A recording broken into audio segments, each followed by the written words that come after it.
Welcome back to Void of Fears. Before we jump into today's story, I've got to ask for a quick favour. If you could smash that like button, drop a comment below, and hit subscribe if you haven't already. It seriously makes a huge difference. YouTube's algorithm loves that stuff, and it pushes my videos to new viewers who might dig these stories too. I really appreciate every single one of you who takes the time to do that. It means the world to me and helps keep this channel growing. Alright, enough of me rambling. Let's dive into today's story. The video file flickered to life in Mission Control Houston. Its timestamp reading November 14th, 2024, 6:47 AM. Dr. Owen Thorne's face filled the screen, his features barely visible beneath a coating of grey lunar dust. His eyes were red, swollen from crying, in the confines of his helmet. Behind him, carved stone archways rose into darkness, illuminated only by the harsh beam of his headlamp. "They were here before us," he whispered, his voice cracking. "God help me, they were human." The feed corrupted, pixels scattering across the screen like digital snow, and then cut to black. The mission director sat in stunned silence, her coffee forgotten in her hand. She reached for the communications console, but Owen was already gone, the signal lost somewhere between the moon and Earth. In the observation room, 3 government officials exchanged glances that spoke of decisions already made, of truths that would never see daylight. They left without a word, and within the hour, every copy of that transmission had been secured under classification protocols that didn't officially exist. 127 days earlier, everything had been different. Dr. Owen Thorne had never imagined himself as an astronaut. At 38, he was an astrobiologist with a background most of his NASA colleagues found peculiar. He'd spent his 20s as an archaeology professor, obsessed with human migration patterns and the rise of ancient civilizations. His office at Berkeley had been filled with books about Göbekli Tepe, Catalhoyuk, and the mysterious origins of human culture. His doctoral thesis had focused on the seemingly impossible jumps in human development, the sudden appearance of complex societies that shouldn't have had the knowledge or organization to exist. His colleagues had dismissed his ideas as fringe thinking, but Owen had always believed there were missing chapters in humanity's story, lost pages that would explain everything. Then his marriage collapsed. His wife, Catherine, had been patient for years with his obsessions, his late nights poring over ancient texts, his tendency to lose himself in the past while neglecting the present. But when their son Elliot turned 13, and Owen missed his 8th grade graduation because he was on a dig in Turkey, something broke that couldn't be repaired. The divorce was quiet and devastating. Elliot stopped speaking to him beyond monosyllables. Catherine remarried within a year to a man who came home for dinner and remembered birthdays. Owen realized he was trying to understand the past because he'd failed so miserably at understanding his present, at being present. NASA's offer came at the perfect time. They needed someone who could think like an archaeologist but work like a scientist. Someone who could look at alien landscapes and see the story they told. The mission parameters were unusual, a solo 3-month survey of the moon's far side using experimental new technology. Most astronauts would have balked at the isolation, the psychological strain of being completely alone for that long. Owen accepted before they'd finished explaining. The interview footage showed a lean man with premature grey at his temples, wire-rimmed glasses and restless hands that couldn't stay still. When asked why he wanted to go to the moon alone for 3 months, Owen had smiled sadly. "Because I need to be somewhere no one has been disappointed by me yet." The psychologist had made a note in his file but approved him anyway. Sometimes she wrote, "The best candidates are the ones running towards something, not away from it." She was wrong about what Owen was running toward, but right that he was running. The mission was simple in concept, revolutionary in execution. Owen would pilot the lunar vessel Peregrine to the Schrödinger basin on the moon's far side and deploy a new resonance imaging array that could map subsurface structures up to 300 meters down. The technology had applications for finding water ice, understanding lunar geology, and eventually planning permanent base construction. It used a combination of ground-penetrating radar and seismic resonance to create three-dimensional maps of underground structures with unprecedented clarity. Owen had spent 6 months training on the equipment, learning to read the scans, to distinguish natural formations from anomalies. He'd gotten good at it. Very good. Good enough that when he saw what was under the Schrödinger basin, he knew immediately that it wasn't natural. Launch day was March 3rd. Owen's ex-wife brought their son Elliot to watch, though the 15-year-old spent most of the time staring at his phone. Owen waved from the crew transport vehicle, his heart aching at how much his son had grown, how much of that growth he'd missed. Elliot didn't wave back, but just before the vehicle pulled away, the boy looked up, and their eyes met for a moment. Owen saw something there. Maybe anger, maybe sadness, maybe just the complicated mess of emotions that comes with having a father who chooses the stars over you. He promised himself he'd fix things when he got back. He'd have 3 months alone to figure out how. The journey took 4 days. The Peregrine was comfortable enough, designed for solo missions with sleeping quarters, a small galley, and enough redundant systems to make the safety engineers sleep at night. Owen spent most of the trip reviewing mission protocols and staring out the window at the growing moon. It had always fascinated him, that pale disk that had watched over humanity since before humanity existed. Every culture had stories about it. The Chinese saw a rabbit in the shadows. The Greeks saw a goddess. The Norse saw a man carrying a bucket. All of them looking up and wondering, trying to explain that distant light in their own terms. On the final approach, Owen recorded a voice note to himself, something he'd been doing since graduate school when the loneliness got too heavy. I've been thinking about why humans have always looked up. Every culture, every civilization, they all had stories about the moon. They saw faces in it, gods, rabbits, whatever made sense to them. But they all wondered what was up here. Maybe that wondering is what makes us human. Maybe the moment we stop looking up is the moment we stop being who we were meant to be. Maybe that's what happened to all those ancient civilizations that just disappeared. They stopped wondering. They stopped reaching. And then they were gone. Landing at 2:14 p.m. in the Schrödinger basin was textbook perfect. The Peregrine settled onto the ancient lunar surface with barely a shudder, its landing struts compressing slightly in the grey dust. Owen spent his first hour just staring out the viewport at the alien landscape. The basin stretched for miles in every direction. Its floor cracked and ancient, marked by billions of years of micrometeorite impacts. The rim mountains rose like broken teeth against the black sky, their peaks catching the sun in brilliant white contrast to the shadows below. Earth hung overhead, a blue and white jewel that made his chest ache. From here, you could see the whole thing, the continents and oceans, the swirl of clouds over the Pacific. Somewhere down there, his son was going to school, eating lunch, living a life that didn't include Owen. Alone at last, he said to the empty cabin, and the words echoed in a way that made him feel more isolated than he'd expected. The first 3 days passed in routine monotony. Owen assembled the resonance array, a spidery collection of sensors and emitters that he arranged in a perfect grid around the landing site. Each sensor had to be placed precisely, calibrated to work in concert with the others, creating a network that would send coordinated pulses deep into the lunar surface. He spent hours in his suit, moving across the grey landscape, placing equipment, checking readings, adjusting positions. The work was meditative in its repetition.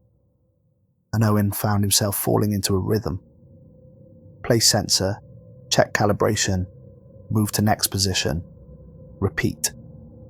At night, if you could call it night when the sun hung unmoving in the black sky, he made himself reconstituted meals that tasted like cardboard and chemicals, and video called with mission control. They asked how he was feeling. He lied and said fine. They asked if he needed anything. He said no. They reminded him to follow the sleep schedule. He said he would, and then stayed up for hours staring at Earth through the viewport, wondering what Catherine and Elliot were doing, whether they ever thought about him up here. Day 4 changed everything. Owen was running the first deep scan, watching information scroll across his tablet screen as the array sent resonance waves deep into the lunar bedrock. The system was designed to penetrate 300 meters and create a three-dimensional map of subsurface structures. It was 11:23 a.m. when the numbers stopped making sense. The penetration depth kept climbing. 350 meters, 400 meters, 500 meters. The array was exceeding its design specifications by a significant margin, finding voids where solid rock should be. Owen frowned, checking the calibration for the third time. Everything looked correct. The sensors were functioning perfectly. The readings were clean, no interference, no errors, which meant what he was seeing was real. At 547 meters, the scan resolved into something that made Owen's stomach drop. Chambers, corridors, vertical shafts connecting horizontal spaces. The layout was organized, purposeful, spreading across 14 square kilometers beneath the basin floor. Owen stared at the screen, his scientific mind trying to find a rational explanation. Lava tubes could create chambers. Volcanic activity could carve tunnels. But not like this, not in organized grids. Not with right angles and regular spacing. Not with clear vertical access between different levels. He saved the scan and ran it again. Certain the equipment was malfunctioning, same results. The structures remained undeniable in their artificial organization. Owen ran a third scan, adjusting parameters, looking for any explanation that made sense. The results came back identical. He zoomed in on different sections, examining the details. Some chambers were small, maybe 10 feet across. Others were massive, 50 feet or more. The corridors connecting them were straight, uniform in width. The vertical shafts were perfectly circular. This was architecture. This was design. This was impossible. Owen spent that night lying awake in his sleep pod, the tablet clutched to his chest, staring at the scan results until his eyes burned. At 3:47 a.m., he gave up on sleep and began analysing the layout in detail. He'd studied enough ancient cities to recognise urban planning when he saw it. There was a central area with the largest structures, residential districts radiating outward, smaller chambers clustered in groups that suggested workshops or communal spaces. The more he looked, the more convinced he became that this wasn't natural. Someone had built this. The question that kept him awake was who and when and why. "This is probably nothing," he recorded in his voice log, hearing the lie in his own words, "but I have to know." Finding the entrance took 2 more days of surface exploration. Owen suited up each morning and drove the lunar rover across the basin floor, following the scan results, looking for any surface feature that might indicate the structures below. The search was tedious and frustrating. The lunar surface had been bombarded by impacts for billions of years, its features obscured by ejecta and dust, but Owen was patient. He'd spent months on archaeological digs, carefully brushing away dirt to reveal fragments of pottery or bone. This was the same thing on a larger scale. He drove in careful grid patterns, checking every depression, every shadow, every anomaly in the terrain. He found it on the afternoon of day 7, a collapsed shaft hidden beneath an overhang of ancient impact debris. Owen almost missed it. The opening was maybe 4 feet across, partially filled with dust and small rocks, barely visible in the shadow of the overhang. But when he drove past it, something caught his eye. A regularity to the edges that didn't look natural. He stopped the rover and climbed out, approaching on foot. Up close he could see it clearly. The shaft was circular, its walls smooth beneath the accumulated debris. This wasn't an impact crater. This wasn't a natural formation, this was an entrance. Owen anchored the rover nearby and spent an hour fabricating climbing gear from spare tethers and equipment hooks. His hands were shaking as he worked, partly from excitement, partly from fear. Every scientist dreams of making a discovery that changes everything. But standing at the edge of that shaft, looking down into darkness that might hold answers to questions he'd been asking his whole life, Owen felt the weight of what he was about to do. If he was wrong, if this was just a weird geological formation, he'd look like a fool. If he was right, if there was something down there, something built by intelligence, then everything humanity believed about itself was about to change. At 8:45 a.m. on day 8, he clipped his tether to the anchor point and began his descent.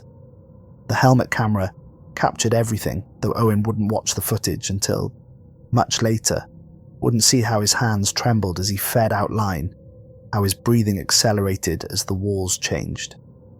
For the first 100 meters, the shaft was rough, natural, probably carved by ancient volcanic activity when the moon was young and still geologically active.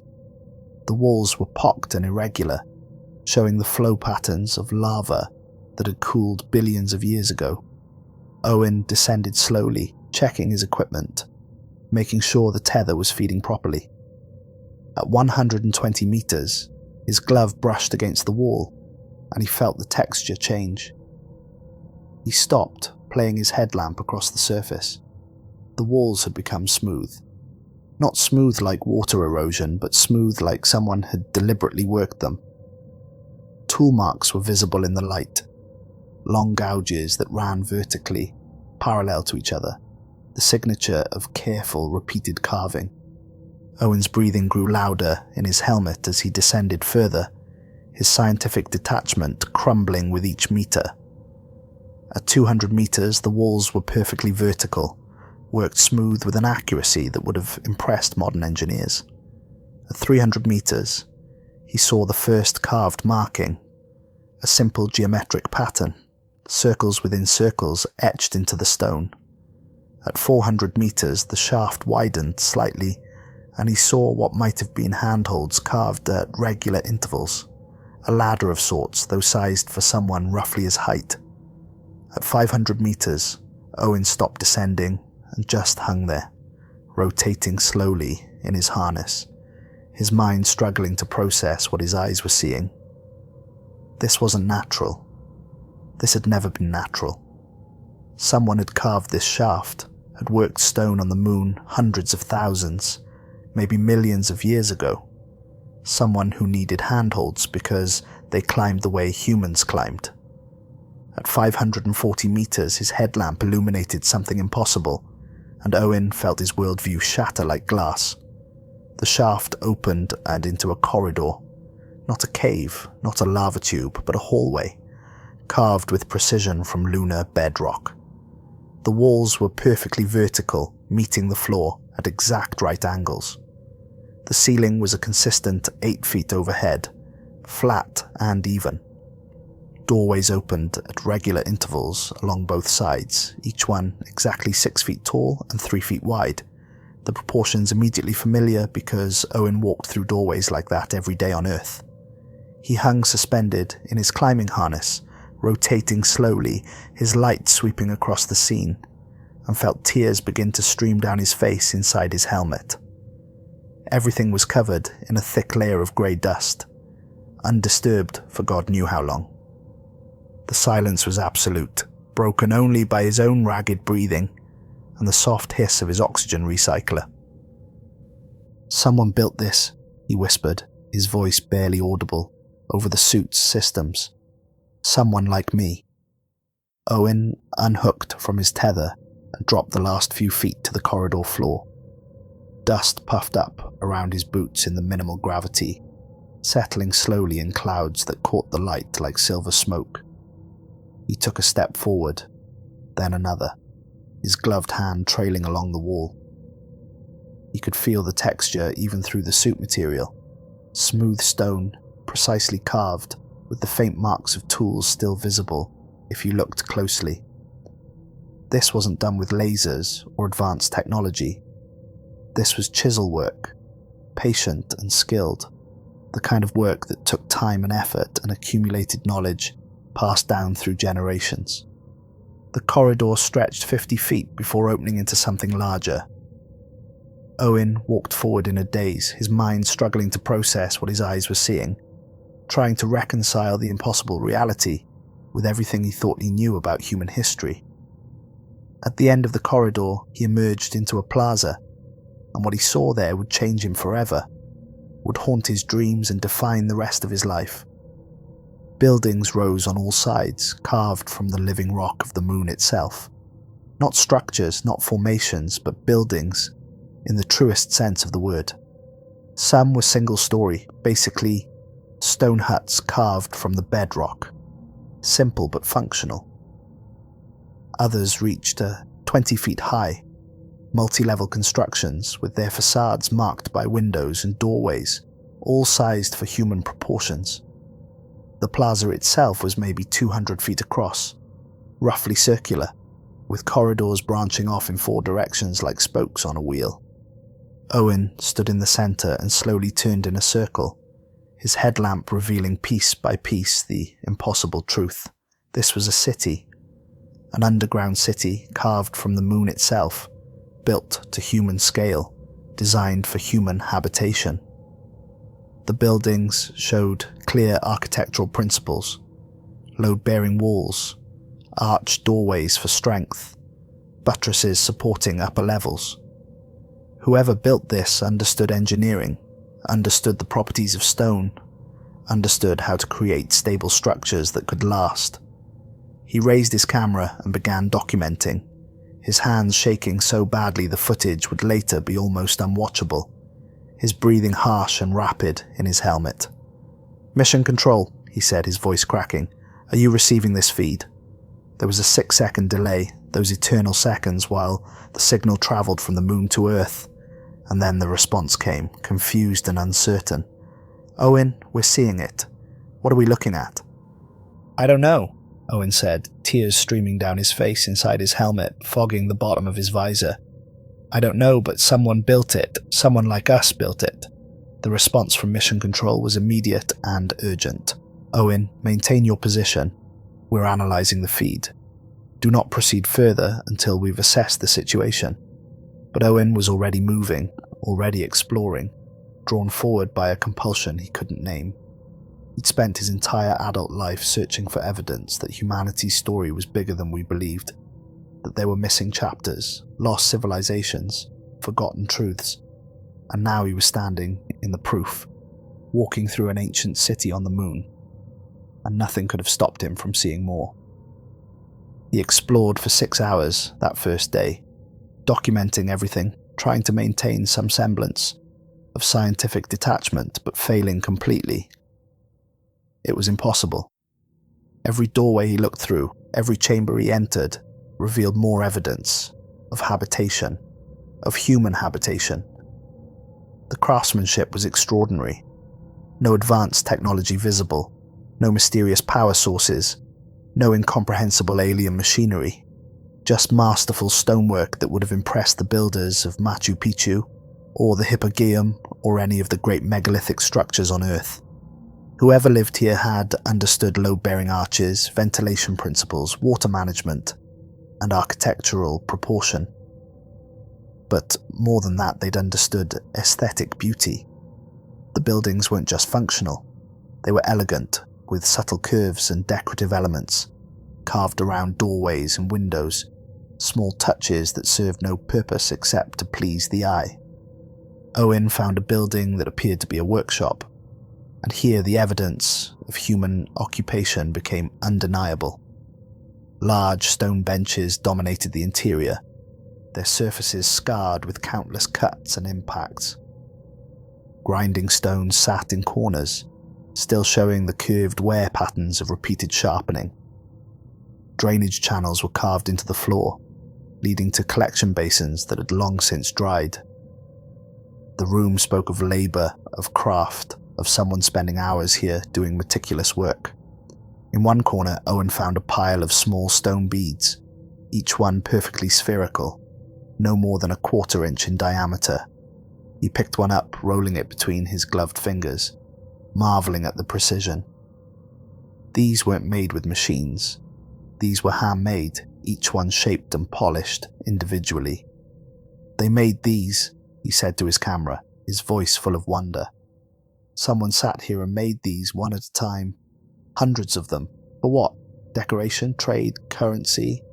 Because they were beautiful? Because they could?" Another workshop contained something that made Owen's heart race and his scientific mind start spinning with implications.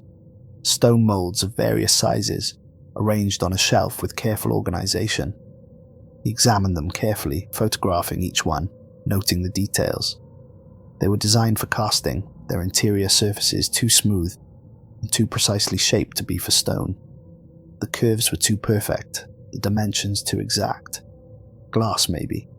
Or ice, which could be melted and shaped in the moon's environment with the right techniques. Or something else entirely. Some material that had long since vanished. The implications staggered him. This wasn't a primitive survival shelter. This wasn't a temporary outpost. This was a functioning society with specialized crafts, with different people doing different jobs, with accumulated knowledge, passed down and refined over time. A third workshop revealed fragments of woven material, so desiccated they crumbled to dust at the slightest touch. But before they disintegrated completely, Owen could see the pattern captured in his camera's light. A simple over-under weave, the kind humans had been making for thousands of years on Earth. The kind you could find in ancient Egyptian tombs, or Viking burial sites, or Native American cliff dwellings. They'd had textiles. They'd had looms or frames, or some way of creating woven cloth. They'd had clothing beyond simple wrappings. They'd had culture and craft, and the desire to create things beyond mere survival needs. Owen set up a base camp in a small dwelling near the plaza, choosing it because it had a good view of multiple corridors and felt somehow safer than others, though safe from what he couldn't say. The city was empty, had been empty for longer than human civilization had existed on Earth. He brought down supplies from the surface over 2 trips, establishing enough oxygen, water and food to last several days, underground. Mission Control protested with increasing urgency, citing safety protocols and mission parameters and the complete absence of procedures for this situation. Owen ignored them. He wasn't leaving. Not yet. Not until he understood what this place meant, who had built it, where they'd gone. "Dr. Thorne, you need to return to the surface immediately," the mission director said, her voice tight with stress. "We don't know what you're dealing with down there. There could be structural instabilities, radiation exposure, biological hazards." "There's no biology here," Owen said, looking around at the empty stone chambers. "Whatever was here is long gone, and I'm not leaving until I understand what happened." On day 10, he ventured into the residential district, and this is where the reality of what he was seeing truly hit home. The homes were arranged in neat rows, carved into the cavern walls in a way that reminded Owen of the cliff dwellings he'd studied in Arizona and Colorado, the ancient Puebloan structures that had housed families and communities. Each unit was small, maybe 400 square feet, with a main chamber and smaller alcoves branching off. Stone platforms served as beds, raised slightly off the floor, sized for adult humans. Carved niches in the walls provided storage, shelves at various heights holding nothing now but dust. Small fire pits sat in communal courtyards between the rows, the stone around them still blackened with soot from fires that had burned hundreds of thousands of years ago.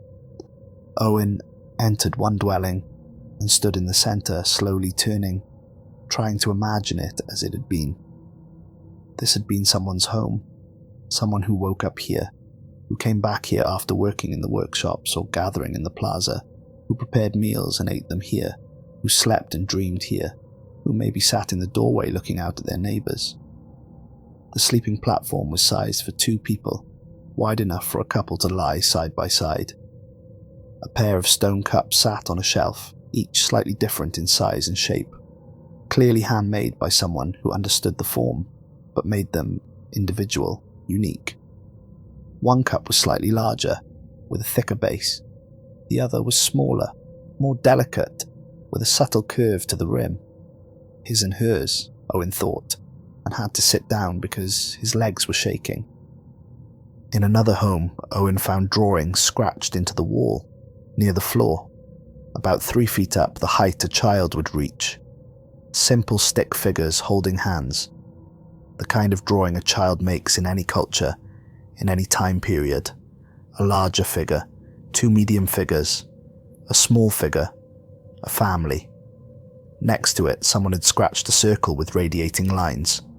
A sun, even though these people lived underground and might never have seen the sun. The universality of it broke something in Owen. He knelt and traced the drawings with his gloved finger, and had to stop recording because he was crying too hard to speak, his sobs echoing in his helmet. The ventilation system was genius in its simplicity, and studying it gave Owen something concrete to focus on, something technical to analyze instead of drowning in the emotional weight of abandoned homes and children's drawings.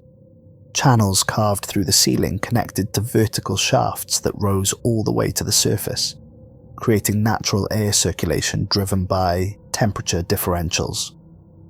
Warm air from the inhabited levels would rise, drawing cooler air down from above, creating a constant gentle flow. Owen followed one shaft upward for 200 feet before his tether ran out. The engineering was sophisticated, the product of trial and error and accumulated wisdom. You didn't design something like this on the first try. You built it, saw what worked and what didn't, refined it, improved it over generations. Because that's what this represented, Owen realized as he explored deeper into the residential areas, finding more homes, more courtyards, more evidence of daily life. Generations. You didn't build a city like this overnight. You didn't develop these skills, this knowledge, this culture in a few years, or even a few decades. This had taken lifetimes, multiple lifetimes, maybe centuries. People had been born here, had taken their first steps on these stone floors, had grown up playing in these corridors, had learned trades in the workshops, had fallen in love, and formed families and raised children who did the same. This wasn't a temporary shelter or an exploration outpost. This was a home in the truest sense, a place where people had built lives. Whoever they were, Owen recorded, his voice steadier now, falling back into scientific observation as a defense against overwhelming emotion. They weren't just visiting. This was their home. They built it to last. They built it for their grandchildren's grandchildren. They intended to stay here forever. On day 11, Owen discovered the Hall of Assembly, and it was here that the true scale of this civilization became clear, the evidence that this had been not just a settlement but a functioning society.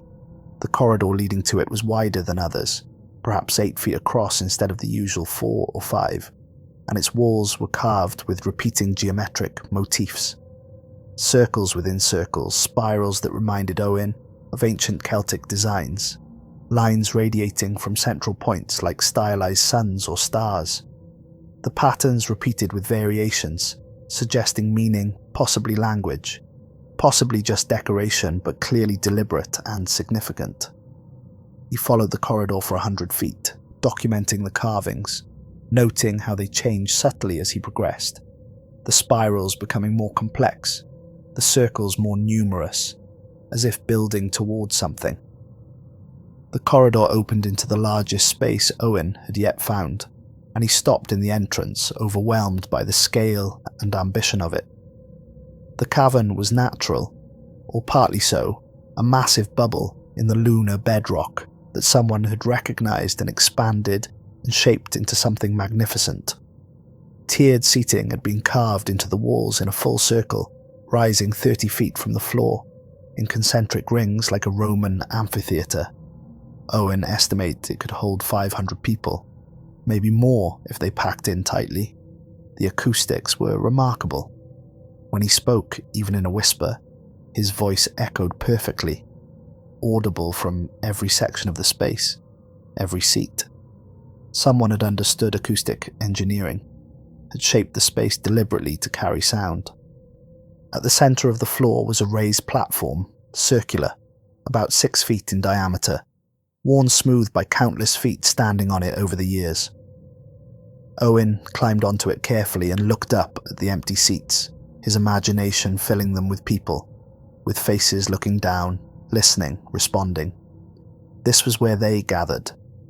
This was where they came together as a community to make decisions, to share information, to celebrate, or mourn, or debate. Every human society in history had spaces like this.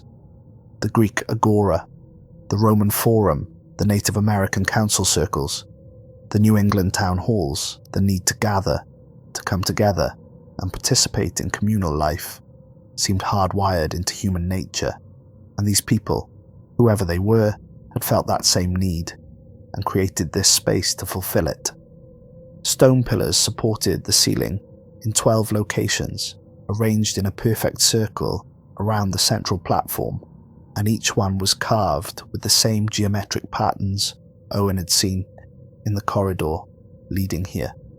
Up close he could see the level of detail, the way each line was precisely incised, the spacing carefully measured. The spirals weren't just decorative, they varied in size and spacing in ways that seemed deliberate, meaningful. A code, a record, a calendar tracking lunar cycles or Earth's position in the sky. He photographed each pillar from multiple angles, knowing smarter people than him would need to analyze them, would spend years trying to decode whatever message or meaning was preserved in stone. They came together here, Owen said, his voice echoing in the empty space, addressing his camera and the people watching back on Earth, and maybe the ghosts of whoever had built this place. This was their democracy, their temple, their theatre, their town square. This is where they decided who they were going to be, where they created their laws and told their stories, and became a people instead of just individuals surviving. This is where they became a civilization. Adjacent to the Hall of Assembly, connected by a short corridor that felt almost ceremonial in its deliberate design, Owen found something that broke him completely. The chamber was relatively small compared to the hall, maybe 20 feet square, with a low ceiling that made it feel intimate, personal. But every surface, floor to ceiling, wall to wall, was covered in handprints. Thousands upon thousands of them pressed into stone that must have been soft when the prints were made, then hardened through some process Owen didn't understand. Possibly heating or chemical treatment or simply time. Adult hands and children's hands, large and small, each one unique, each one a record of an individual who had once lived and breathed and walked through these corridors. Owen approached the nearest wall slowly, reverently, and examined the prints up close. He could see the details, the whorls of fingerprints, the creases of palms, the individual characteristics that made each hand different from every other. Some prints were deep and clear, pressed firmly into the stone. Others were lighter, more tentative, as if the person had been uncertain or afraid. Children's prints clustered lower on the walls, some so small they could only have belonged to infants, their tiny hands pressed into stone by parents who wanted their children remembered. Owen removed his glove, holding his breath as the suit's emergency protocols screamed warnings at him about pressure differential and exposure, giving him exactly 30 seconds before the suit would autoseal. He pressed his bare hand against the wall, next to an ancient print, feeling the cold stone against his skin for just a moment before the suit's systems forced him to replace the glove. They matched perfectly. Same size, same proportions, same thumb angle, same finger spacing, same length of fingers, relative to palm width. The person who made this print 300,000 years ago, maybe more, had a hand identical to Owen's own. Not similar. Identical. Because they were human. Because they were built exactly the same way he was built. He replaced his glove quickly, but stood staring at that wall for over an hour, moving slowly from section to section, examining different prints, different hands, different people. Many of the prints had small symbols carved beneath them, 3 or 4 simple marks scratched into the stone, below each hand, different marks for each print, unique identifiers, names, Owen thought, or titles, or lineages, or prayers. Each person saying, "I was here, I existed, I mattered, remember me." This was their testament, their way of achieving immortality, of leaving something permanent in a universe where everything eventually turned to dust. "This is their monument," Owen finally said, his voice hoarse with emotion. "Every person in this city put their hand on this wall. Every single one. Children and adults, young and old. Everyone who lived here is represented. And now I'm the only one who knows they existed. I'm the only one who can remember them. I'm the only one standing between them and complete oblivion." He photographed every section of the chamber, working methodically, despite his exhaustion, despite the emotional weight crushing down on him. The world needed to see this. Humanity needed to know. Whatever else happened, whatever mission control decided, whatever governments chose to reveal or conceal, these people deserved to be remembered. They deserved to have their existence acknowledged, their lives honored, their humanity recognized. On day 12, with his oxygen reserves running dangerously low, despite careful rationing, with mission control becoming increasingly insistent that he return to the surface, Owen found what he believed was the city's most sacred space, the heart of whatever spiritual or philosophical beliefs had sustained these people through their lives underground. The corridor leading to it was different from all the others. The walls were polished smooth, not just carved but finished with painstaking care until they almost reflected light. And carved into these walls was a continuous frieze, a visual story that wrapped around the entire passage, telling the history of these people from beginning to end, or at least to wherever the story stopped. Owen followed it slowly, documenting as he went, his headlamp revealing the narrative piece by piece. It started with celestial bodies rendered in relief with surprising astronomical accuracy. The sun at the center, Earth third from it, the moon circling Earth, the proportions roughly correct considering this was carved without modern instruments. Then figures emerged from Earth, small human forms carved with surprising detail considering the artist was working in stone. They showed anatomically correct humans, the right proportions, the right number of fingers and toes, wearing what might have been simple clothes or might just be artistic simplification. The humans built vessels, shown in sequential panels like a comic strip or ancient Egyptian tomb painting. The ships were cylindrical with spherical ends, simple in design but clearly meant to be functional rather than fanciful. The sequence showed construction in stages, multiple panels devoted to the building process, suggesting it was important, significant, maybe difficult, or time-consuming. Then launch. The vessels leaving Earth's surface, small carved flames or exhaust showing beneath them. The journey through space was depicted simply, the ships travelling from Earth to Moon across several panels that showed different phases of the trip. The figures landed on the Moon, shown emerging from their ships onto the barren surface. They explored, shown in panels spread across multiple feet of wall, searching for something. Then they found it, the caverns, depicted as dark openings in the lunar surface. And then, in panel after panel that covered 20 feet of corridor wall, they built. The city grew in stages, the frieze showing the progression from initial shelters carved into the cavern walls to the complex structures Owen had been exploring. You could see the development, the increasing sophistication, the expansion outward from a central core. The corridor opened into a perfectly circular room, 50 feet in diameter, its dome ceiling rising 20 feet overhead. The timeline continued on these walls, showing the city at its height. Owen counted the figures carefully, using a systematic approach to avoid double counting. Based on the scale established in earlier panels and the number of individual figures shown in the scenes of daily life, he estimated the population at 8 to 10,000 people at the city's peak. A small city by Earth standards, but enormous for an underground lunar settlement, staggering in its implications. The final panels showed daily life in beautiful detail, people working in the workshops, their hands holding tools, shaping stone and weaving cloth, people gathering in the plaza, standing in groups, clearly conversing, though you couldn't hear words carved in stone.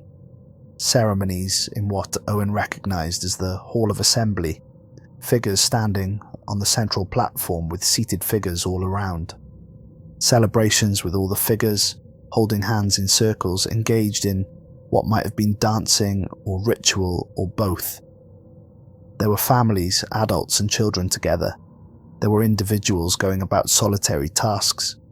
There was life, rich and full, and recognizably human in every detail. And then the sequence just stopped.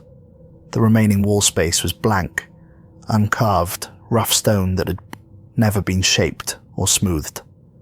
The story ended mid-sentence, mid-thought, as if whoever was creating this record had been interrupted and never returned, or as if they'd reached the present moment and couldn't carve what hadn't happened yet, or as if what came next was too terrible to record, too painful to commit to permanent memory.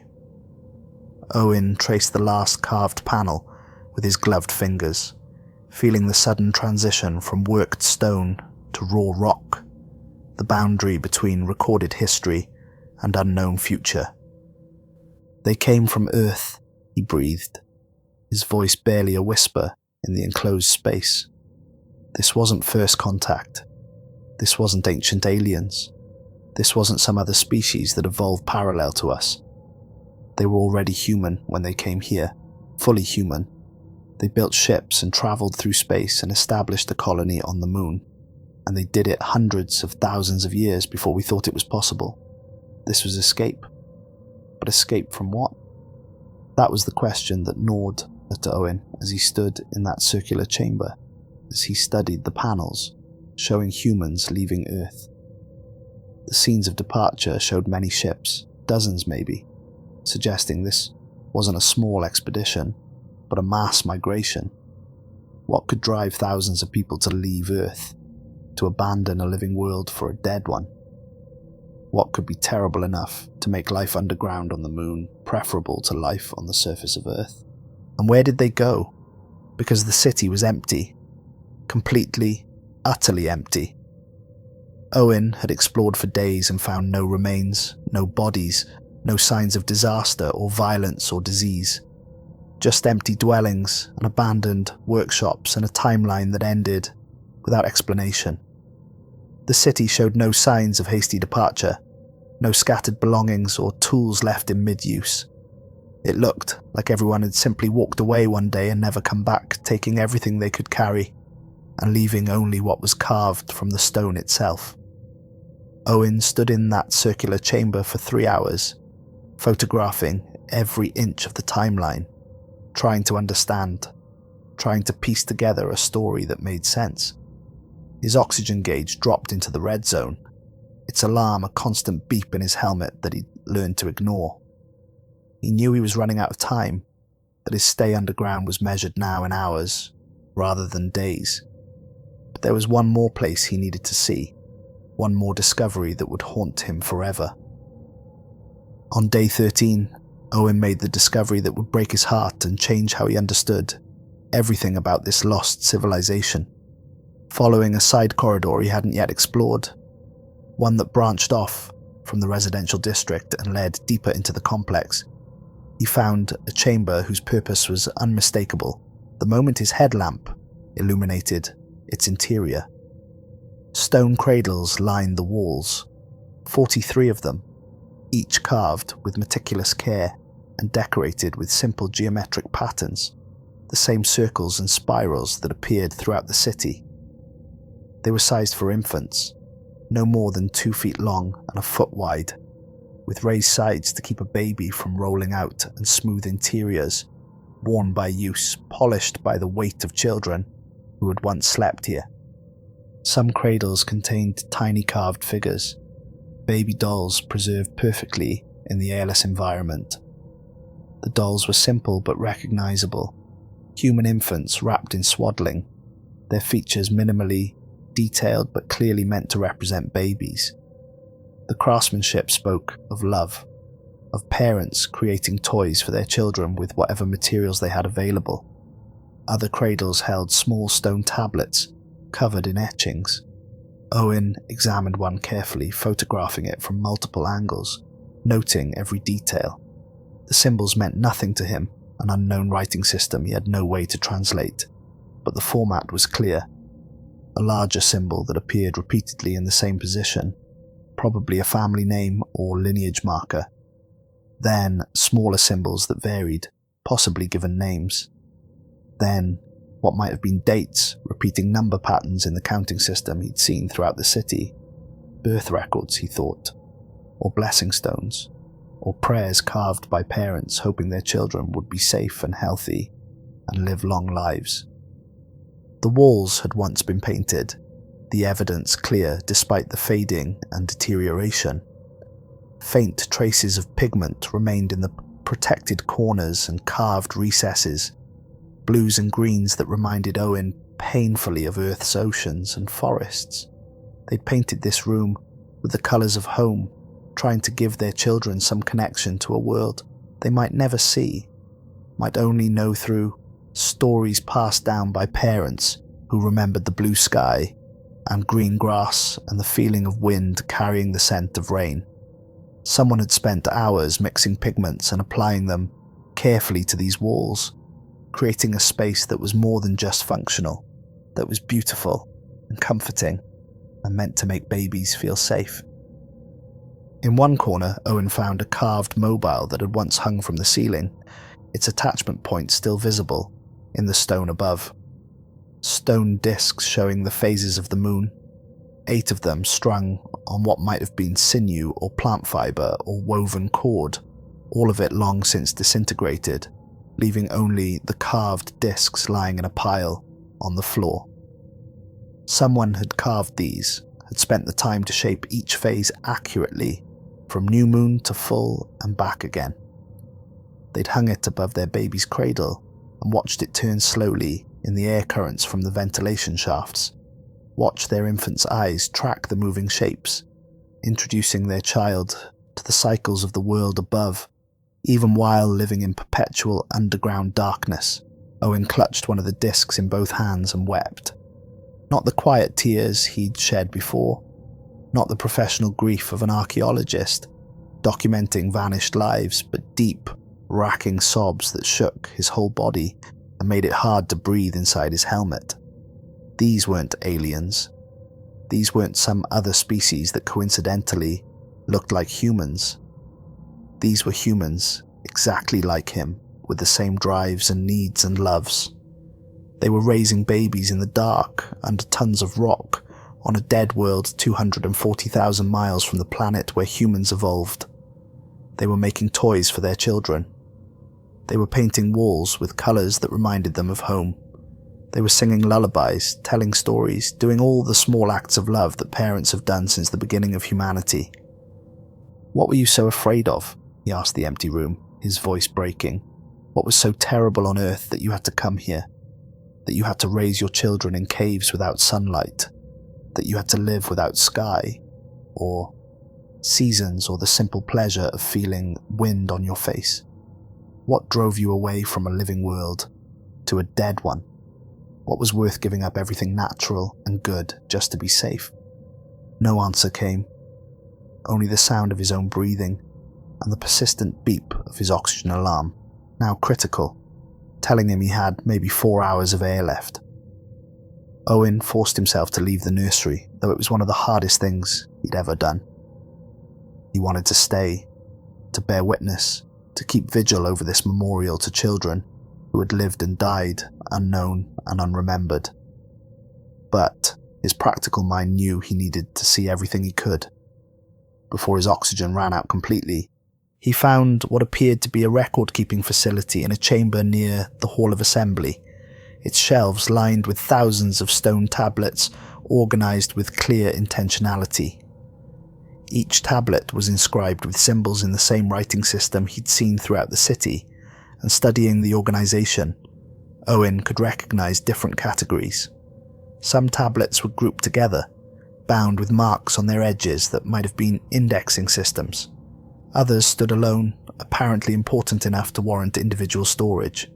The tablets showed astronomical charts, the positions of stars and planets rendered with surprising accuracy, given the limitations of working in stone. Owen recognized Earth's orbit, the other planets, even what might have been some of the brighter stars visible from the moon's surface. Other tablets displayed what might be census records, with repeated symbols and numerical notations organized in columns and rows. Owen photographed page after page, knowing translation would take years, maybe decades, requiring computers and linguistic analysis and careful comparison. But the evidence was here. They'd kept records. They'd tracked time and population and celestial movements. They'd maintained archives, suggesting they understood that knowledge needed to be preserved and passed down, that writing was more reliable than memory alone. This was a literate society with bureaucracy and organization and planning. Many tablets contained the same symbol sequence at the top, a header of some kind that appeared on hundreds of different records. Owen photographed it carefully, thinking it might be a date system, a title, a category marker, something that would help future scholars organize and understand these records. One tablet stood alone on a central pedestal, physically separated from all the others, set apart in a way that suggested supreme importance. The carving was deeper than on other tablets, more emphatic, the symbols larger and more carefully formed. Owen couldn't read it, lacked even the basic framework to begin translation, but he could feel the weight it carried. This was important. This was something the city's inhabitants wanted preserved above all else, wanted to ensure would survive even if everything else was lost or destroyed. This was their warning, Owen said, photographing it from every angle, capturing every detail in the highest resolution his camera could manage. Or their hope, or maybe their confession. Whatever happened to them, whatever they knew about why they came here or where they went, they put it on this tablet. They wanted someone to know. They wanted someone to understand. And I can't read it. I'm standing here holding the answer to every question I have, and I can't understand a single word. The frustration was overwhelming, but Owen forced it down. He couldn't read it, but others might. Linguists, cryptographers, people who spent their lives decoding ancient languages and dead scripts. He would get this back to Earth, would make sure the right people saw it, would dedicate the rest of his life to translating this message if necessary. Day 15 began with Owen's final oxygen alarm, the one that couldn't be ignored or silenced, the one that meant his life could now be measured in hours.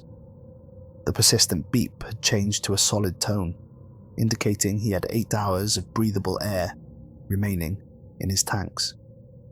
The surface was 4 hours away, accounting for the time needed to climb the shaft and return to the Peregrine, meaning he had about 3 hours left underground if he wanted to maintain any safety margin at all. Mission Control had been silent for hours, recognizing that Owen wasn't going to leave until he was absolutely forced to, that their protests and orders and pleading had no effect. Now they simply tracked his telemetry and waited for him to climb back out. Owen spent his last hours in the city, carefully selecting what to bring back, choosing items that would provide the most information, and the strongest evidence. Physical proof that this place existed, that it was real and not some hallucination brought on by isolation and oxygen deprivation.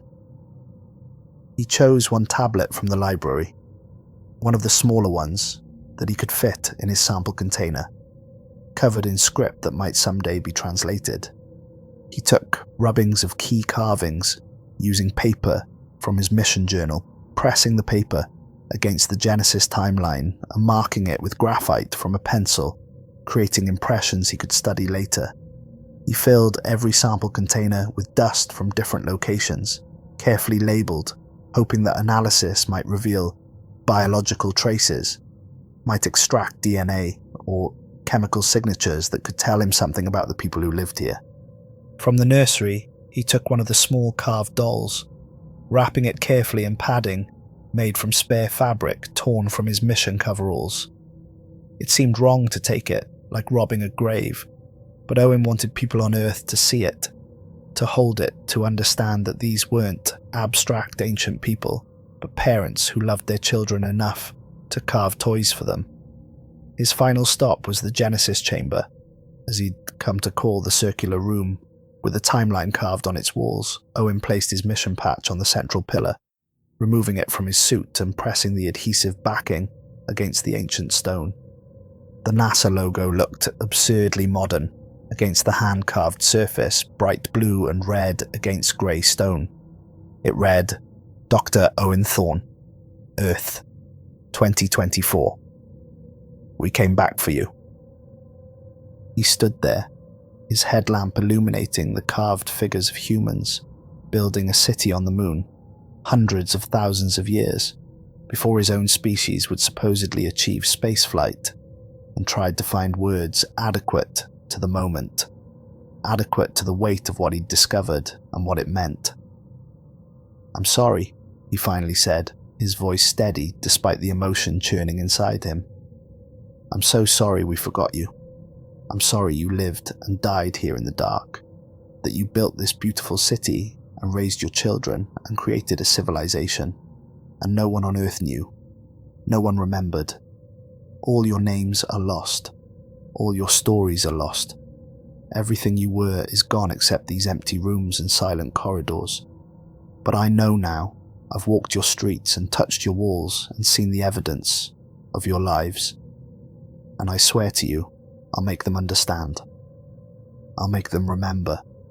I'll spend the rest of my life telling your story, making sure the world knows you existed, that you mattered, that you were human and alive and real. The climb back to the surface was the hardest physical challenge Owen had ever faced. Harder than any training exercise. Harder than any mountain he'd climbed on Earth. His muscles screamed from days of exploration with minimal rest, sustained by adrenaline and protein bars and sheer stubborn determination. His oxygen gauge dropped steadily, the remaining minutes ticking down like a countdown clock measuring his life. At one point, about halfway up the shaft, at maybe 250 meters, his suit's low oxygen protocols kicked in, reducing all non-essential systems to conserve air. The heating cut out, leaving Owen in the slowly dropping temperature. The heads-up display dimmed. The activity assist servo stopped functioning, meaning Owen was climbing with just his own muscle strength against the pull of lunar gravity, minimal though it was. He climbed in near darkness, one hand over the other, his fingers cramping inside his gloves, focusing only on the next handhold, the next meter, the next small victory. Don't think about the distance, don't think about the oxygen gauge, don't think about the city you're leaving behind. Just climb, just move, just survive long enough to get this evidence back to Earth. His breathing was laboured, each breath requiring conscious effort, his lungs struggling to extract oxygen from air that was becoming increasingly depleted. The suit was recycling carbon dioxide as best it could, but the scrubbers could only do so much, especially when pushed beyond their design parameters for this many days. Owen reached the surface with 22 minutes of oxygen remaining, according to his suit's display, and collapsed next to the shaft entrance, staring up at Earth. The blue planet hung overhead, exactly where it always hung from this position on the moon, tidally locked, unchanging, serene and beautiful, and completely unaware of what lay beneath the lunar surface just 540 meters below. Owen laughed, a slightly hysterical sound in the confines of his helmet, his oxygen-starved brain finding dark humor in the situation. "We've been here before," he said to Earth, to the billions of people going about their lives down there, eating breakfast and going to work and dropping kids at school, and having absolutely no idea their entire understanding of human history was wrong. "We've done this before. Our ancestors built cities on the moon, and you don't even know. You've forgotten them completely, and I'm the only one who remembers." The return to the Peregrine took another hour, Owen driving the rover at maximum speed, bouncing over terrain that should have been navigated carefully, no longer caring about caution or protocol or equipment safety. He just needed to get back, needed to get inside, needed to upload everything before someone decided to classify it into oblivion. He sealed himself in the airlock at 11:47 p.m. according to his suit chronometer, yanked off his helmet as soon as the pressure normalized, and gulped down the recycled cabin air like it was the finest oxygen ever created. For 10 minutes he just sat on the floor of the airlock, breathing, feeling his heart rate slowly return to something approaching normal, feeling the reality of his survival sink in. Then he pulled himself to the communication station and began uploading everything. Every photograph, every scan, every second of video footage, every voice recording. The transmission would take hours given the amount of data and the distance from Earth, but he started it immediately, marking it priority urgent, and watched the progress bar begin its crawl toward completion. Mission Control responded within 6 minutes, the signal delay feeling like an eternity as Owen sat there wondering if they'd even received his transmission, if the communication systems had failed after all this, if he'd survived the city only to be defeated by broken electronics. "Owen, stand by. Do not repeat your findings on open channels. Switching to encrypted link." The screen flickered, changed protocols, and a different voice came through. Someone senior Owen had never spoken with directly. Someone whose name and title weren't given, but whose authority was unmistakable in their tone. "Dr. Thorne, we've reviewed your preliminary information. This is now a security classified matter under national security protocols. You are not to discuss your findings with anyone outside designated personnel. You are not to mention this discovery on any open communication channel. You are not to describe what you found to anyone without proper clearance. Do you understand?"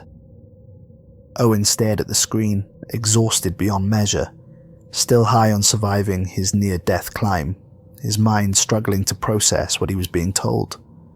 There's a city down there. A human city. An ancient human city on the moon. The world needs to know. This changes everything we thought we knew about human history, about human capability, about who we are and where we came from. You can't just classify this and pretend it didn't happen. What the world needs is not your decision, Doctor. What the world can handle, what information serves the public interest, what knowledge promotes social stability versus chaos, those decisions are made at levels far above your pay grade. Your job was to explore and document. You've done that admirably. Now your job is to follow orders and maintain operational security. "And if I refuse?" Owen asked, knowing the answer but needing to hear it said explicitly. "Then you're classified as a national security risk and detained indefinitely under provisions of the Patriot Act and associated legislation. Dr. Thorne, you don't have a choice here. This is how it has to be. This is how it's going to be. You can cooperate and maintain your freedom and possibly have a role in future research into this discovery, or you can be difficult and spend the foreseeable future in a facility where no one will ever hear from you again. Which would you prefer?" The return journey to Earth was lonely in ways the trip out had never been.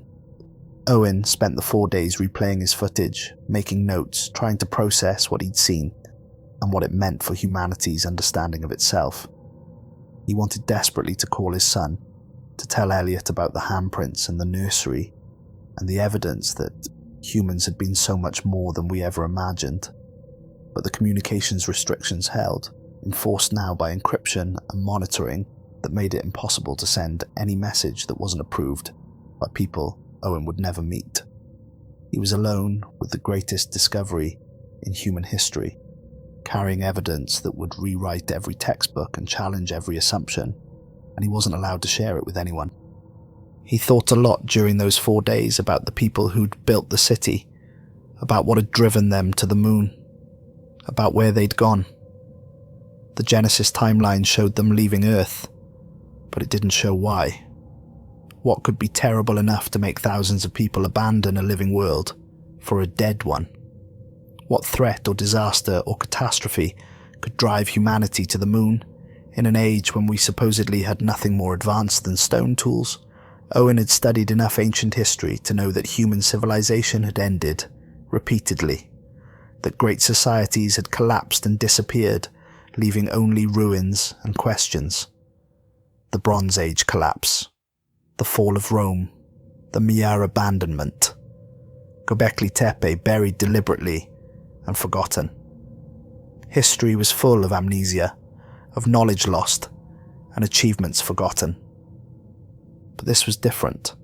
This was evidence of spaceflight, of advanced engineering, of organized society on another world, existing so far in our past that modern humans hadn't even left Africa yet when this city was built. And then it was gone, abandoned or destroyed, or simply left behind, and all knowledge of it erased so completely that no myth, no legend, no story in any human culture even hinted at its existence.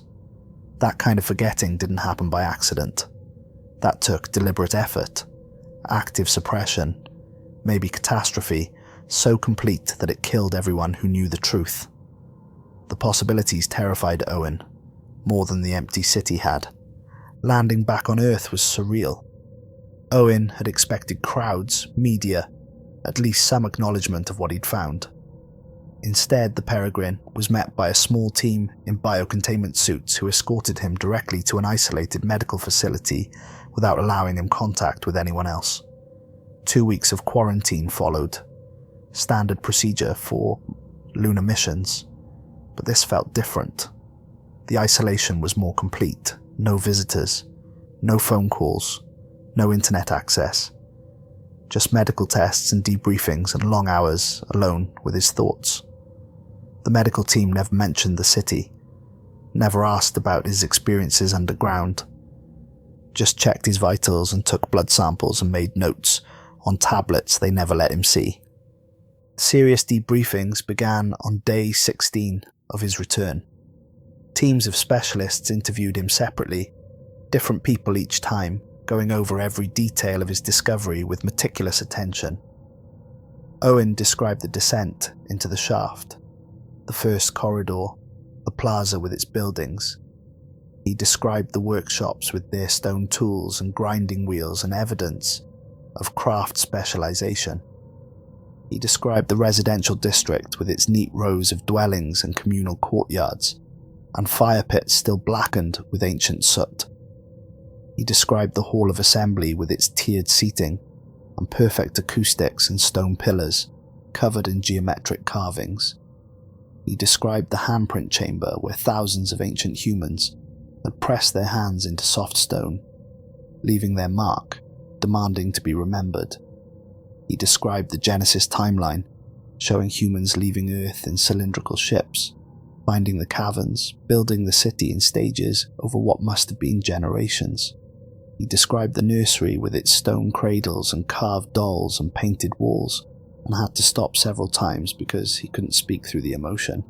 He told them about the library with its thousands of tablets in an unknown script, about the records and charts and the single tablet that stood alone, marked as supremely important in a language he couldn't read. They listened, took detailed notes, recorded everything, and told him absolutely nothing in return. No one offered theories about who built the city or when or why. No one discussed the implications for human history or evolutionary biology or archaeological timelines. No one seemed excited or amazed or even particularly interested in the philosophical questions raised by the discovery. They just wanted information, wanted every detail extracted and documented and filed away, and then they wanted Owen to be quiet about it forever. On day 23, Owen was summoned to a windowless conference room in a building whose location he didn't know, having been transported there in a van with covered windows. 3 people waited, 2 men and a woman, none of whom he recognized.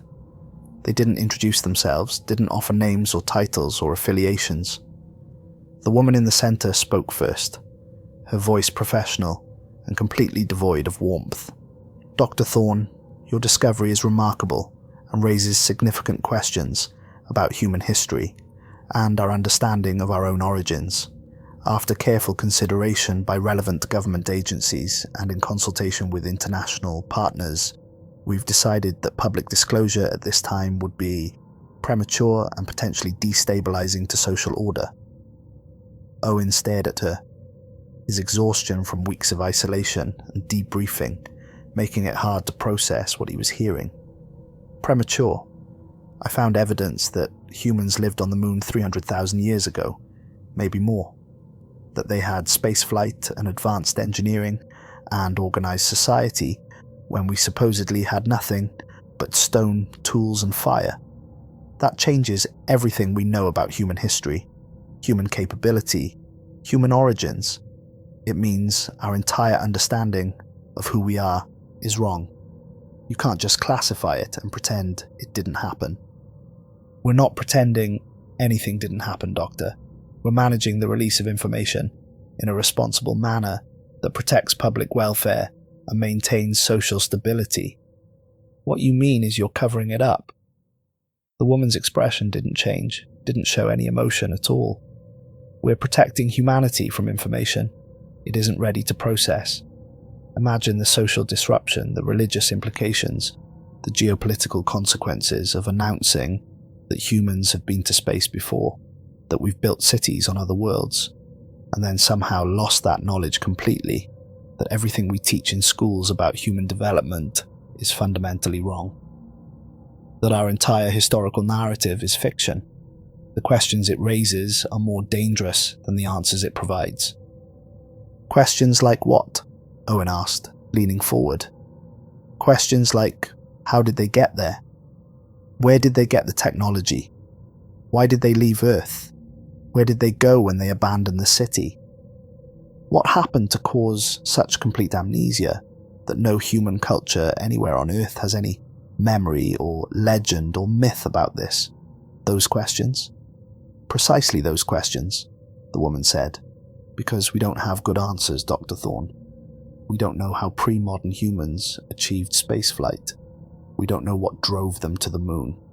We don't know why they left or where they went. And most troubling, we don't know what could cause such complete cultural amnesia that this achievement was forgotten entirely. The most likely explanation is catastrophe, something so devastating that it destroyed not just the lunar city, but killed everyone on Earth who knew about it. Something that reset human civilization so completely that we had to start over from scratch. And whatever that something was, we have no reason to believe it couldn't happen again. So, what happens now? Owen asked, though he already knew, could already see how this was going to end. Now you sign a non-disclosure agreement with teeth, backed by national security law and enforceable through criminal penalties including life imprisonment. You return to your life with restrictions on your movements and communications. You don't speak about this to anyone. Not friends, not family, not colleagues, not the media, not ever. You take this secret to your grave. And if I refuse, then you're classified as a national security risk and detained indefinitely at a secure facility where you will have no contact with the outside world and no opportunity to share what you know. Dr. Thorne, you don't have a choice here. This is how it has to be. This is the only way. This ends where you remain free. Sign the agreement, stay quiet, and you can go home. Refuse and you disappear. Those are your options. Owen signed the papers because what else could he do? Fight the entire United States government? Stage some kind of heroic resistance that would accomplish nothing except landing him in a cell somewhere? He signed, his hand shaking with anger and frustration and the soul-deep exhaustion of knowing he'd made the greatest discovery in human history and would never be allowed to share it. But that night, alone in the temporary housing NASA had provided, while they processed his return to civilian life, Owen made copies. He copied every file to 3 encrypted drives, purchased with cash from a store that didn't have cameras. He uploaded compressed versions to cloud storage under fake accounts created on public library computers. He wasn't going to let them bury this forever. Someday, somehow, the truth would come out. The official statement came 2 days later, brief and utterly inadequate. A press release announced that Dr. Owen Thorne had successfully completed a solo lunar mission to the Schrödinger basin, where he had discovered interesting geological formations that were currently under analysis by specialists. No timeline was given for further information. No details were provided about the nature of the formations. The scientific community barely noticed, accustomed to dry, bureaucratic announcements about space missions. The media gave it maybe 30 seconds on the evening news. And just like that, the greatest archaeological discovery in human history was reduced to a footnote, classified, buried, forgotten just like the city itself had been forgotten. Owen was released from NASA's custody on December 10th, 2024, with restrictions on his passport, monitoring on his communications, and regular check-ins with handlers who made sure he was following the terms of his agreement. He drove straight to his ex-wife's house despite the hour, despite knowing she'd be angry at the late visit, because he needed to see his son. He needed to tell Elliot before the weight of this secret crushed him completely. Catherine answered the door, surprised and wary. "Owen, what are you doing here? It's almost midnight. I need to talk to Elliot, please. It's important." She studied his face, seeing something there that made her step aside and let him in. "He's upstairs. Owen, are you okay? You look terrible." "I'm fine. I just need to talk to our son." Elliot came down the stairs, rubbing sleep from his eyes, wearing pajama pants and an oversized t-shirt, confused about why his father was here at this hour. They hadn't spoken in months before Owen's mission, and their relationship had been strained for years. "Dad, what's going on? Can we take a walk? Just the 2 of us?" They ended up at a park 3 blocks away, sitting on a bench under a bare oak tree, the December cold making their breath visible in the street light. The winter sun had set hours ago, and the moon was already visible, a pale crescent in the purple-black sky, hanging there innocent and mysterious, holding its secret. Owen pulled out a burner phone he'd bought that morning with cash, opened the photos he'd transferred to it, and showed Elliot a single image. The handprint chamber, thousands of ancient human hands pressed into lunar stone, each one unique, each one a person who had lived and died and deserved to be remembered. "What is this?" Elliot asked, squinting at the screen, his breath fogging in the cold air. Owen took a breath, knowing this was the moment, knowing once he told his son, there was no taking it back, knowing he was violating his agreement and risking everything, but not caring anymore because some truths were too important to die in silence. Proof that we've done this before, that humans have been to the stars and built cities and achieved incredible things and then lost it all and forgot completely, and that someone decided the world shouldn't know. He told his son everything, the words spilling out like a dam breaking. Weeks of enforced silence suddenly ended.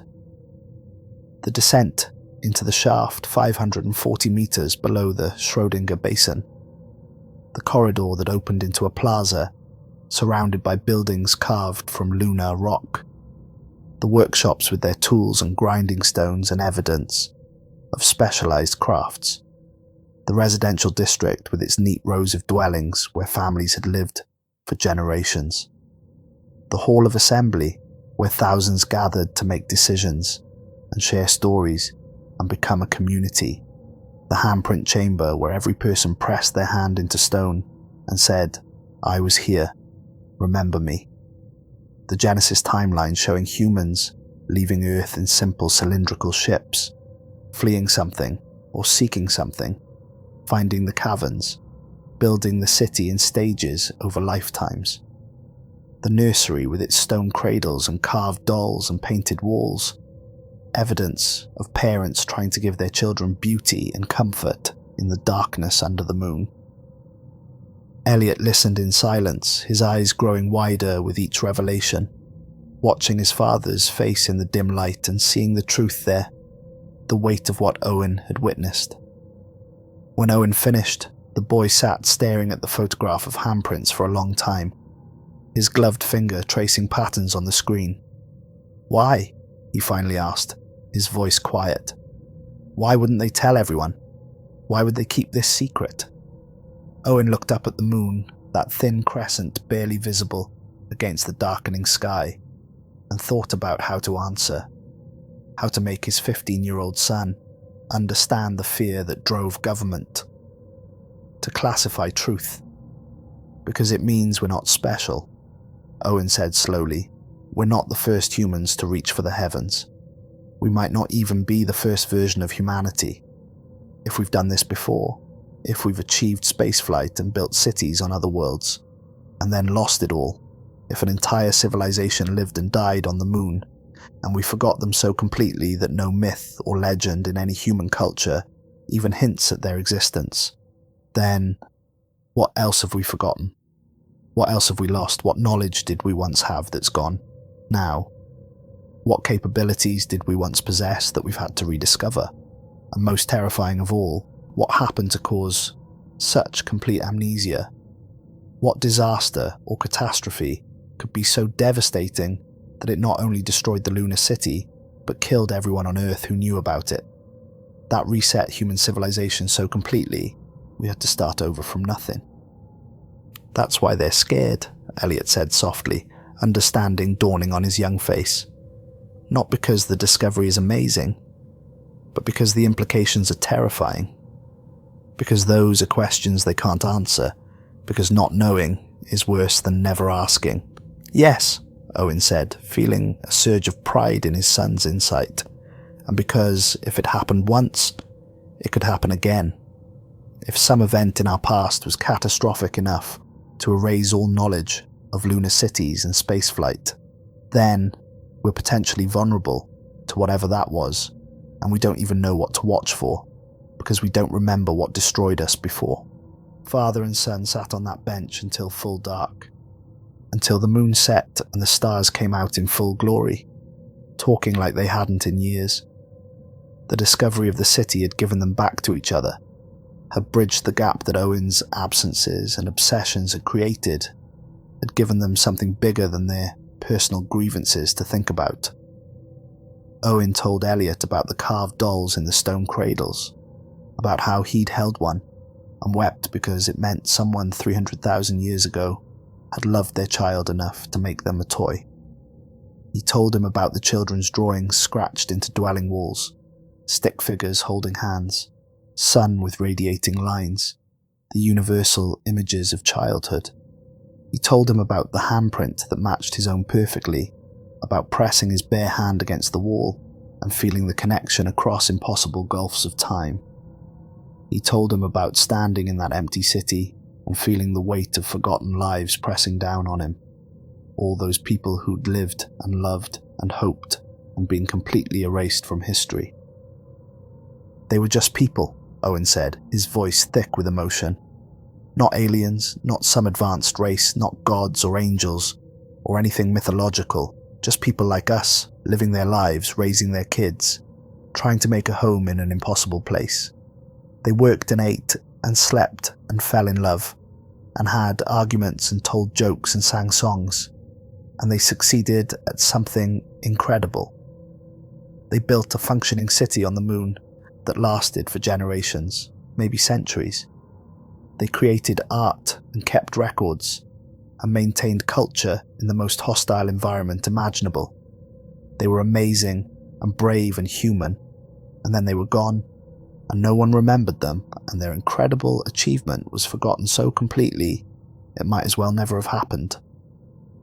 "But you remember," Elliot said, reaching over and putting his hand on his father's arm. "You're remembering them right now. You're telling their story. They're not completely forgotten anymore. You brought them back." Owen smiled through tears, looking at his son's face in the starlight, feeling something heal inside him that had been broken for years. "Yeah, I guess I am." 3 months later, Owen resigned from NASA. His official reason was personal health concerns, but everyone in the aerospace community knew better. He'd been pushed out quietly and efficiently, labelled unreliable and potentially unstable, his career destroyed by forces that operated in shadows and never left fingerprints. Job offers from other institutions never materialised. Research grants he applied for were rejected without explanation. Owen was being systematically cut off from the scientific community that had been his life for 20 years, punished for seeing too much and caring too much about truth. He took a teaching position at a small university in Vermont, far from the spotlight, far from NASA and government agencies and the people monitoring his every communication. He taught introductory archaeology to undergraduates who had no idea their professor had made the greatest discovery in human history. He bought a small house near campus with windows that had a clear view of the moon when it rose over the Green Mountains. And he began writing under a pseudonym, carefully, using techniques he'd researched to avoid detection and attribution. His articles appeared on fringe websites and conspiracy forums, places where extraordinary claims were common enough that one more didn't attract special attention, places the monitoring algorithms probably flagged as low-priority noise. He never used his real name, never included his NASA credentials, never provided details specific enough to violate the letter of his non-disclosure agreement. But he told the truth in outline, in broad strokes that couldn't be proven but planted seeds. The city exists. Humans built it, 300,000 years ago or more, when we supposedly had nothing but stone, tools and fire.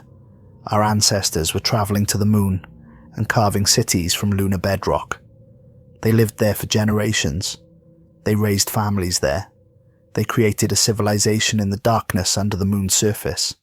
And then they vanished, and all knowledge of them was erased so completely that no human culture anywhere on Earth retained even a legend. The coordinates are 75.0 degrees south, 132.4 degrees east, 540 meters below the surface. The city is there, waiting, silent, empty, holding its secrets. Most people dismissed his articles as creative fiction or the ramblings of someone unstable. The stories were too wild, too at odds with accepted history, too conveniently unprovable to take seriously. But some listened, some believed. Some started asking questions and demanding answers and pushing for return missions to the Schrödinger basin to investigate the claims.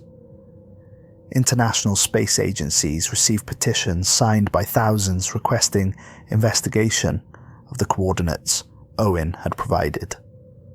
Amateur astronomers pointed telescopes at the location, looking for surface evidence of the entrance shaft, finding nothing but contributing to growing public interest. The pressure built slowly but steadily, the kind of grassroots movement that governments couldn't completely suppress without drawing even more attention. On the 1-year anniversary of his return from the moon, Owen received an unmarked package at his Vermont apartment.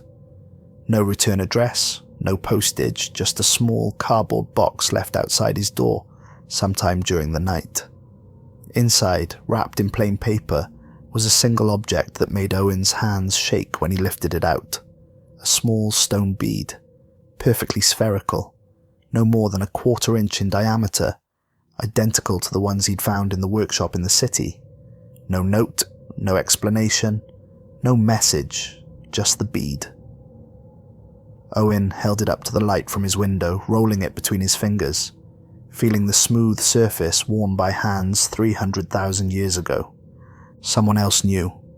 Someone else had been there, had walked those corridors, had seen what Owen had seen, had touched what Owen had touched. He wasn't alone in remembering. That night, Owen sat at his laptop and began writing again, but this time not an article for forums and fringe websites. This time he started a book, the full story, every detail he could remember, everything he'd seen and felt and understood during those 15 days underground. He wrote about the descent into the shaft and the first glimpse of carved walls. He wrote about emerging into the plaza and seeing buildings rising on all sides. He wrote about the workshops with their tools and the evidence of patient craft. He wrote about the residential district with its neat rows of dwellings and the children's drawings on the walls. He wrote about the Hall of Assembly and its tiered seating and perfect acoustics. He wrote about the handprint chamber where thousands of ancient humans had pressed their hands into stone and demanded to be remembered. He wrote about the Genesis timeline, showing humans leaving Earth, and the empty panels where the story should have continued, but didn't. He wrote about the nursery, and this is where the writing became hardest, where he had to stop and cry and then continue because this part was most important. The stone cradles and the carved dolls and the painted walls with their fading blues and greens. The mobile with moon phases that once turned slowly above a baby's cradle. The evidence of parents trying to give their children beauty and normalcy in the darkness under tons of rock on a dead world. He wrote their memorial because someone had to, because they'd existed and mattered and deserved to be remembered, because they were human in every way that mattered, and humanity's story should include them, because forgetting them was a kind of death worse than their physical end, an erasure so complete it was like they never existed at all. Owen wrote through the night, fingers moving over the keyboard in patterns that felt almost automatic, the words flowing from some deep place inside him where the experience lived.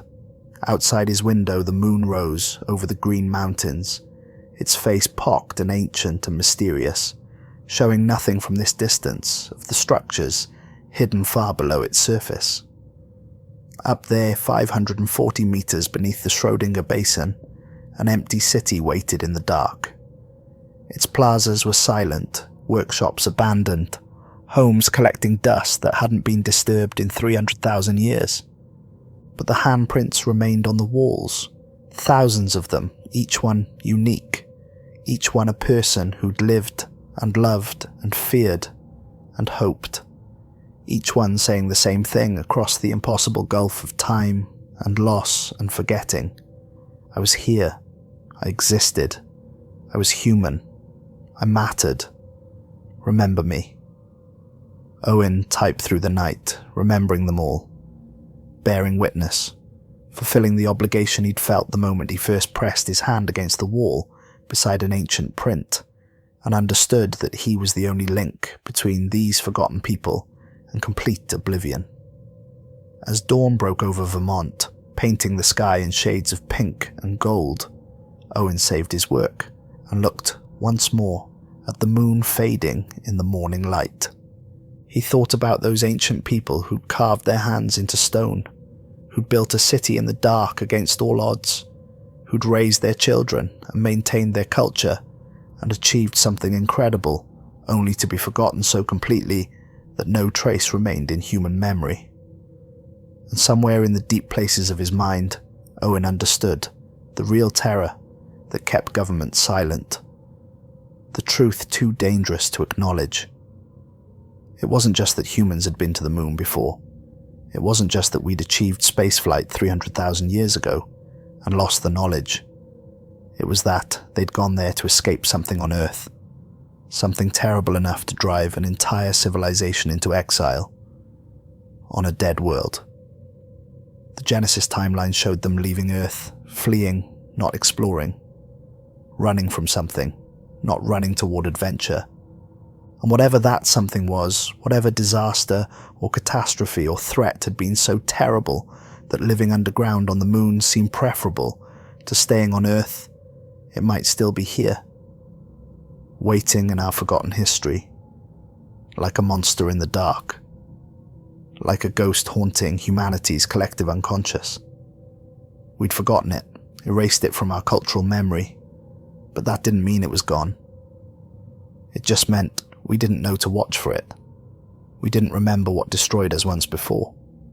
And if we'd forgotten that completely, if we'd lost all knowledge of lunar cities and spaceflight and the reasons our ancestors fled Earth, then what else had we forgotten? What other catastrophes lurked in our missing past? What other dangers should we be preparing for, but couldn't because we didn't remember they existed? Owen closed his laptop and walked to the window, watching the last sliver of moon disappear into the dawn light, and wondered what his ancient ancestors had been running from, and whether it was still running after us, patient and terrible, and waiting for us to forget our history completely so it could strike again. The truth was buried 540 meters below the Schrödinger basin, carved into stone in a language no living human could read, preserved on a tablet that sat alone on a pedestal in a library that had been silent for 300,000 years. The warning or hope or confession that the city's last inhabitants had wanted to preserve above all else, the message they'd left for whoever might someday find their empty home and wonder what had happened. And until someone could translate that message, until humanity could recover its lost history and understand what catastrophe had erased entire civilizations from memory, we were stumbling blind through time, vulnerable to dangers we couldn't see because we'd forgotten they existed. Owen had brought back evidence. He'd documented the city. He'd preserved photographs and scans and samples and testimony. He'd told the truth to anyone who would listen, despite the risk and the restrictions and the forces arrayed against disclosure. He'd done everything in his power to remember the forgotten, to honor the dead, to warn the living that our history was bigger and stranger and more dangerous than we knew. Now all he could do was wait and hope that someday, somehow humanity would be ready to acknowledge the truth, that we'd done this before, that we'd reached the stars once and lost everything, that we were capable of greatness and also of forgetting that greatness so completely it might as well never have happened, that we were fragile and resilient and terrifying in our ability to survive catastrophe by simply forgetting it ever occurred.